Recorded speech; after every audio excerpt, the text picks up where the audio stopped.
I had a few parting thoughts on investments and trucking and things like that I thought I would talk about here for a minute, okay? I said what ago that I am going to be buying two more of these AR sleepers, right? And like I said, we do like 300 grand a year um, or better. So if I go like a 60-40 or a 50-50, anyway, the team that's in that truck is going to do between 150 and 170, and I'll take care of the expenses, right? So that's a good living. But you get to live in a truck like that where you have a bathroom and water and everything, right? It's another investment. It's a capital investment. I'll put 30 or $40,000 down. I'll get a truck.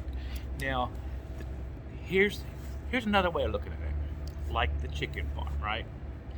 It's 362,000. I put 75 grand down. It starts paying me on day one more or less. All right. Now,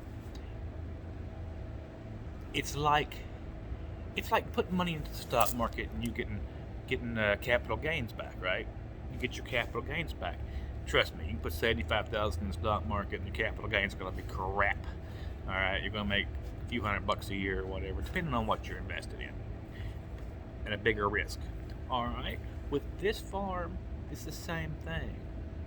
I'm not paying $362,500 for the farm, although it feels like it on the front side. Think about it, right? I'm paying it.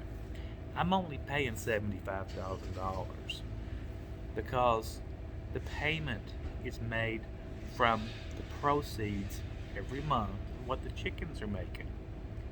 And then I still have a big profit every month, right? So if you look at investing that way, trucking's the same way, except for if you're one man and one truck, then you've made that capital investment and but you're working for it all, right? So we'll call these capital gains. If I put on another truck and do it the same way, it's capital gains. Everything's capital gains then.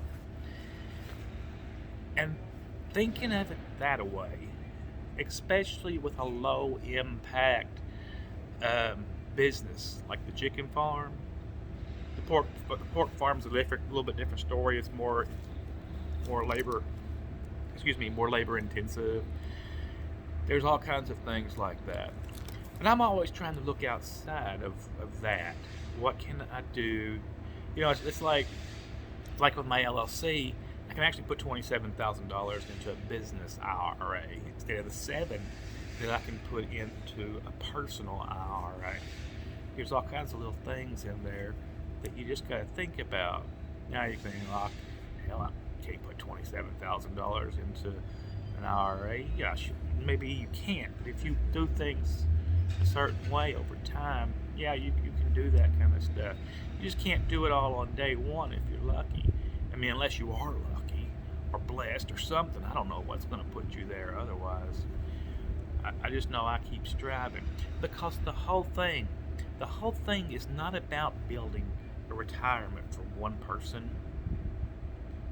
It's about building a retirement for multiple people and building a legacy because we all want to supply for our kids, right?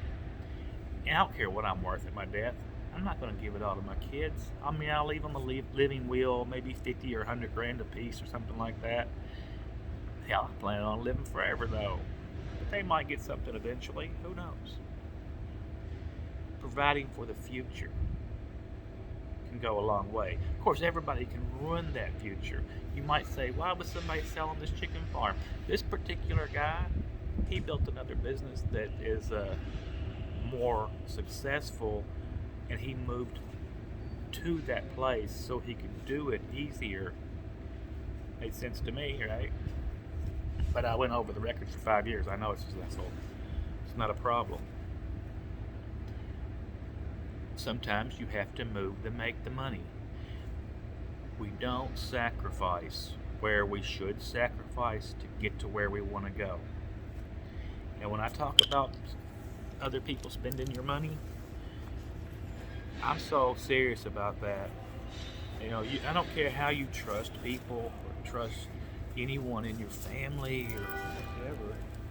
Don't trust them. Back check everything.